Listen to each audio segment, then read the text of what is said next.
Tulad ng isang tunay na ball is life na batang 90s, siguradong kasama sa kinalakihan mo ang slam dunk mula sa rebounds ni Sakuragi hanggang sa gorilla dunks ni Akagi, no-look passes ni Miyagi, tres ni Mitsui at smooth plays ni Rukawa. Tutok na tutok tayo dito. Lahat may paboritong eksena at lahat may paboritong karakter. Isa ang slam dunk sa mga anime na minahal nating mga Pinoy hindi lang dahil sa basketball, kundi dahil sa mga kwento ng mga karakter nito, lalo na ang bida na si Hanamichi Sakuragi, isang pulang buhok na rookie na walang kaalam-alam sa basketball. Sa simula, babae ang dahilan niya, pero kalaunan ay minahal na rin niya ang laro. Hango ang anime sa manga na may parehong pamagat at nakasentro sa teenage life ni Sakuragi. Na-in-love siya kay Haruko Akagi, isang basketball fan, kaya sumali siya sa Shohoku High School basketball team para mapansin.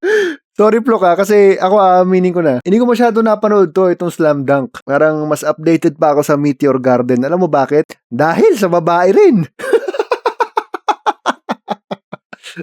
Kaya naaaliw ako sa mga sulat ni Ryan Garcia, naiintindihan ko yung summary. Sakto rin na ang team captain ay ang kuya ni Haruko na si Takenori Gori Akagi. Although pag binabanggit yung mga pangalan, familiar sa akin yung mga muka. Ang alam ko nga, magkakaibang team sila, tas pare-parehas lang yung mga muka, iba-iba lang yung jersey at buhok. Kasabay ng pagpasok ni Sakuragi sa team ay ang pagdating ni Kaede Rukawa, dating junior, high star at crush din ni Haruko. Bitter rivals agad ang dalawa, lalo na't si Rukawa ang ace player ng Shohoku. Dagdag pa rito, record holder si Sakuragi sa kabiguan sa pag-ibig. 50 times na kasi siyang nababasted. May tawag kami dito ng kaibigan ko nung high school na si Dane Policarpio. Tawag namin dito, busted ball.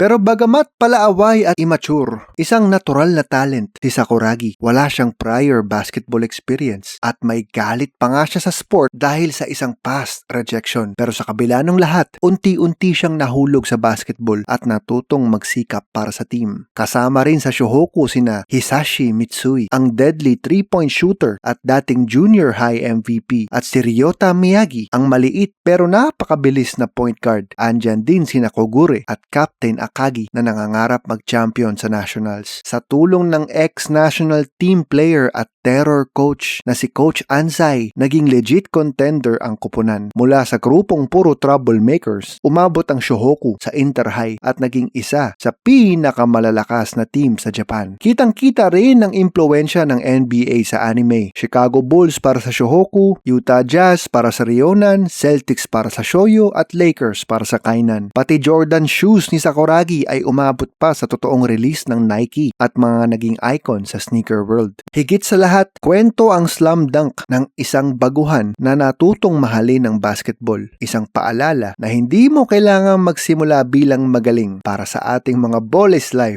Ang anime na ito ang lalong nagpatibay ng pag-ibig natin para sa larong basketball. And I think that's true. Kahit hindi ako super naging malalim sa slam dunk, hindi kasi ako naging anime kid. Medyo nagsisisi nga ako hindi ako naging anime kid. Totoo yan, nakakadagdag kulay sa basketball internationally ang mga katulad nito na kwentong basketball na anime. Tipin mo, Plok, nung panahon na yun, pag sinabing basketball team ng Japan, walang kinakabahan sa kanila, pero ngayon, I think nakatulong din itong mga ganitong mga kwento. Yung pala kwento ng slam dunk.